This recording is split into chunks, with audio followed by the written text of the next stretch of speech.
Where is your top spot to buy comic books? We're going to go over a few of those options right now.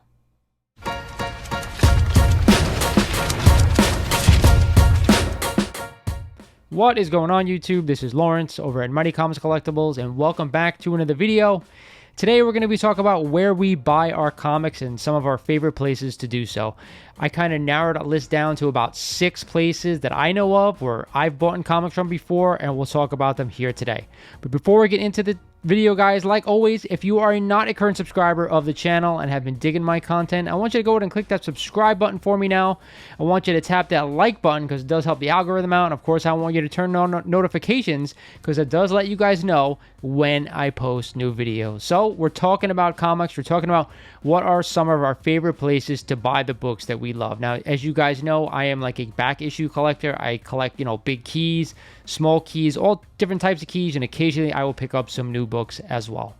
So I've narrowed it down to 6 places that I think that most of the people out there buy their comic books from. We're going to jump right into it. I have a list of 6 of them. We're going to start at number 6 in my opinion, and it starts with the auction sites, the auction houses, right? There are a few of them out there. There's Heritage Auctions. There's Comic Connect, which is owned by Metropolis Comics. There's Collectors Comics, a few other ones out there which I'm not going to name, but there's the biggest 3 that I know of where you can buy comic books. So we're going to talk about some of the positives, some of the negatives of these places to buy comics.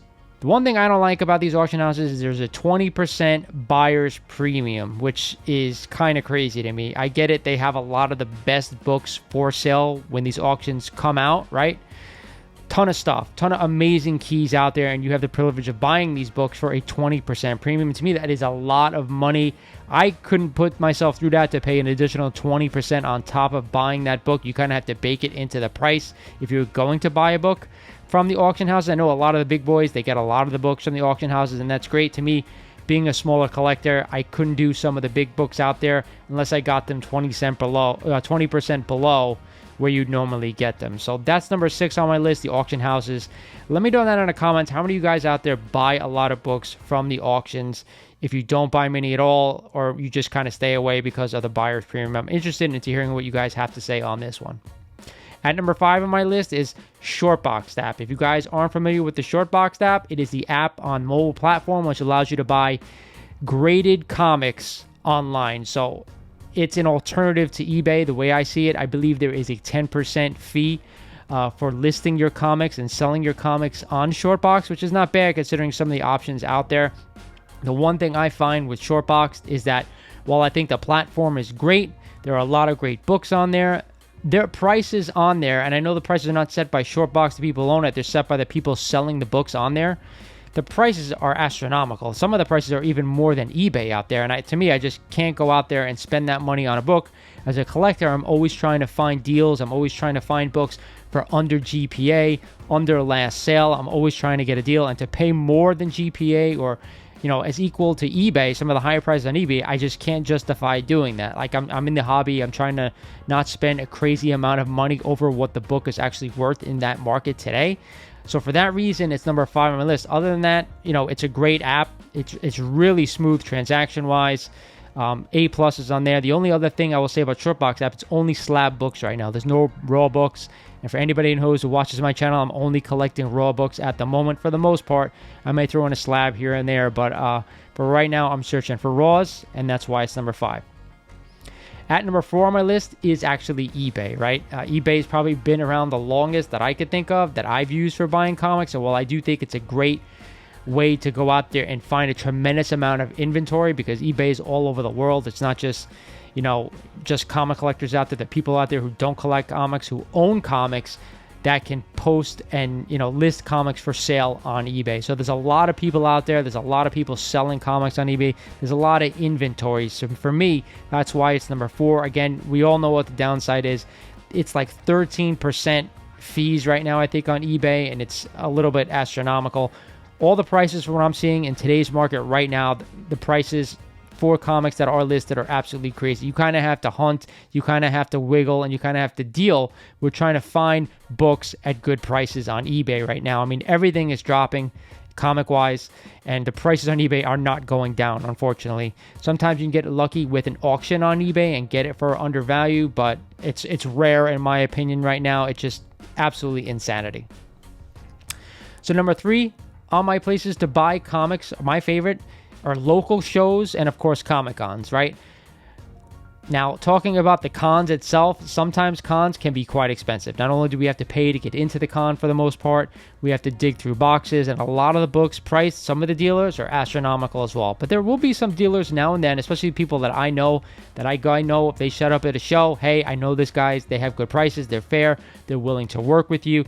To me, that's why they're number 3, because one, I actually know them for the most part. There may be new dealers there, which I've never met before, that I could try to, hey, kind of talk to, see where they're at on a certain book. They may be able to work you with it or not. It's a really fun environment to buy comic books, that I will say, right? Going to a local show or going to a con is nothing but fun. I know I posted a video before about going to a local show and being annoyed at the prices out there, but, that's doesn't happen that often. It will happen occasionally. The bigger cons, you may find more booths where you're able to work with the seller. So to me, I enjoy that. I think there's a benefit in doing that and going to these shows, having fun, and hopefully paying under GPA or under, market value for some books. There are some amazing sellers out there in the community, and there are some amazing sellers out there who are actually not on the YouTube insert community, but do price their books appropriately. So that's why it's number 3 on my list, guys. At the 2 spot is something that's relatively new to the game over the past couple of years. Live claim sales, whether it be on Instagram or YouTube.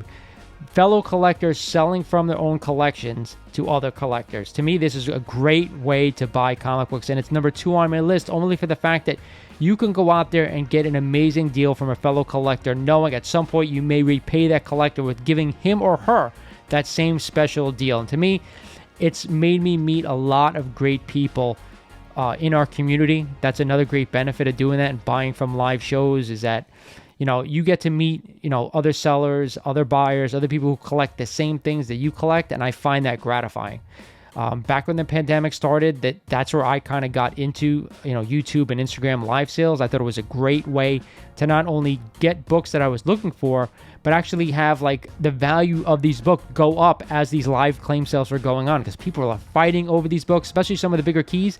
You always have to be like the first one to type in your info and say, hey, claim this book or whatever. It can actually cause a little bit of FOMO, fear of missing out, because you're waiting for the next book to come up and it's something you want to see, and you're typing the stuff in before it even comes out, and then all of a sudden, wait, that's a high price, but you put in the price to claim that book anyway. So it gets to be a little bit of FOMO out there, but again, it's worth it. It has come down recently with the market starting to pull in. I've been on a couple of live Instagram sales recently where books aren't flying off the shelf. I think some of the dealers out there right now are still, have their books priced at a higher level where they pulled back a bit. I don't know if they're a little bit underwater because they bought them as high as they were. Not sure, but either way, I still think this is a great way to buy comic books. It's a gratifying way as well, because not only are you buying from the dealers, but you're also, chit-chatting with people in the chat, talking to people that, you talk to all the time on Instagram or YouTube. It's just a great way to meet other people and buy comic books. The downside is, of course, like I said, you got to be quick on a book that you want. And number 2, the book is not in front of you, right? You don't have that book in your hands to see, oh, this is this grade, it has this defect, it doesn't. That's the only crappy thing.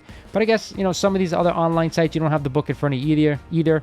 You have like a picture you're looking at. So you're looking at it on a screen, on someone's phone. You just kind of have to trust them and say what the grade is. All right, this brings us to number 1. What is my top spot to buy comic books right now? It's still number 1 in my eyes. It is our LCS, right? Our local comic shops out there. I still find it most gratifying to go in and buy a book off the shelf from a dealer that I know at a store. I am lucky enough to have a multiple, comic shops in my area that I buy books from. And now being a back issue collector, a key collector, it's not always that they get books in that I'm looking for. That's the downside, right? I have to wait for them to get something in that I'm interested in because I'm not buying a lot of new books. But when they do get new books in, they post it on social media. I can go ahead and say, hey, will you hold this book for me? I want it. And they'll go ahead and do it for me. That's the benefit of knowing your LCS. That's the benefit of knowing, the business owners that run these businesses. I appreciate them for doing this. It's still my favorite way to buy comic books.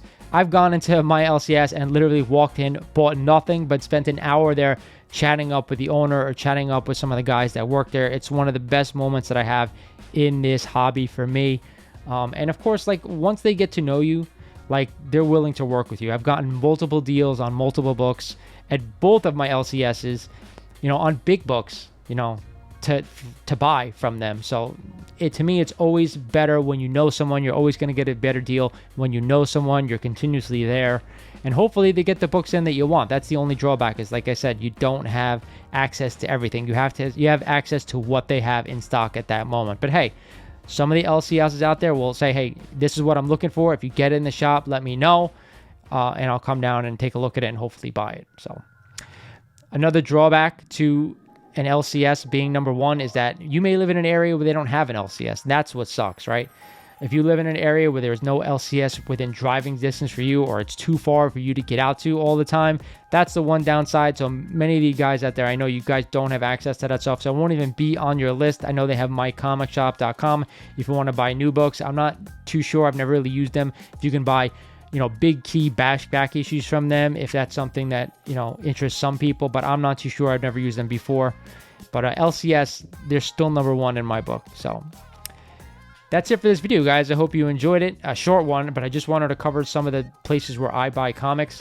Drop me comments down below. Let me know what you think of this list, and what did I forget? I know I'm missing something. Where do you guys go out and buy your back issue books? And like I said, I'm not talking about new books, because you can walk right into any LCS or pre-order them online.